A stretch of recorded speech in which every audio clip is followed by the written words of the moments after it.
Hey everybody, Tom Augenthaler here. Welcome to this next episode of Influence Unpacked.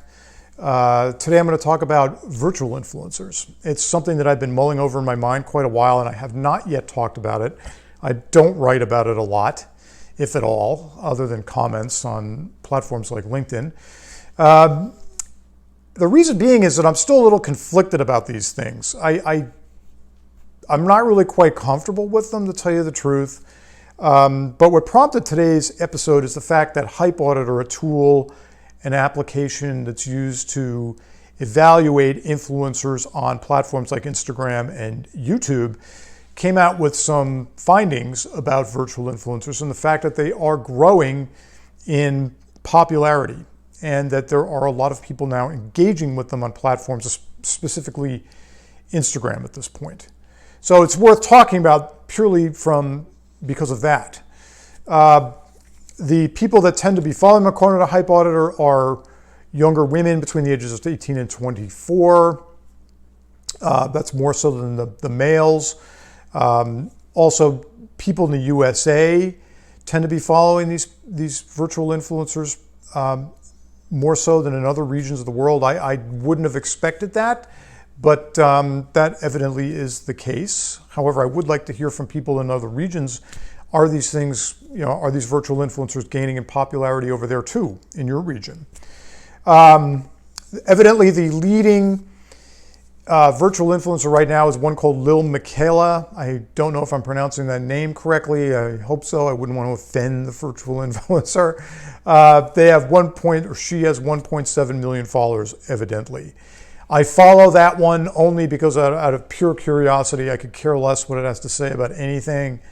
But I do follow it just as a marketer and an influence marketer in particular. I need to stay on top of these things. So that one in particular I follow. Some of them are not as lifelike looking as her. They're more cartoonish looking. I'm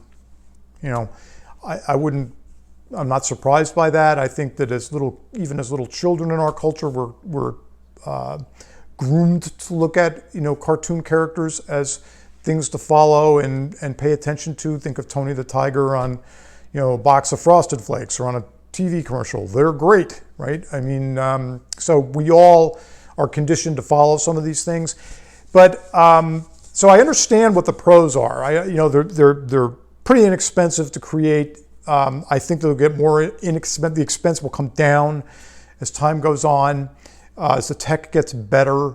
They're on tap 24 hours a day, 7 days a week. They're as biased or unbiased as you want them to be. It's whatever you want to program into them. You could, as an agency, you could create a cadre of them and then gain followers for them and then hire them out. I understand how that can be lucrative as a brand. Maybe it warrants creating a virtual influencer to represent your brand to some extent. I could understand that too. But what are the cons to these things? Right now, all of these virtual influencers, for the most part, are upfront about being virtual. But what if they hid that? What if they didn't? What if they weren't forthcoming about that? To me, that's unethical. But I wouldn't be surprised to see it happen. What about the way that they're depicted, their body type or whatever? What if they're perceived as being like a Barbie doll and they're too perfect? Does that create problems for followers too?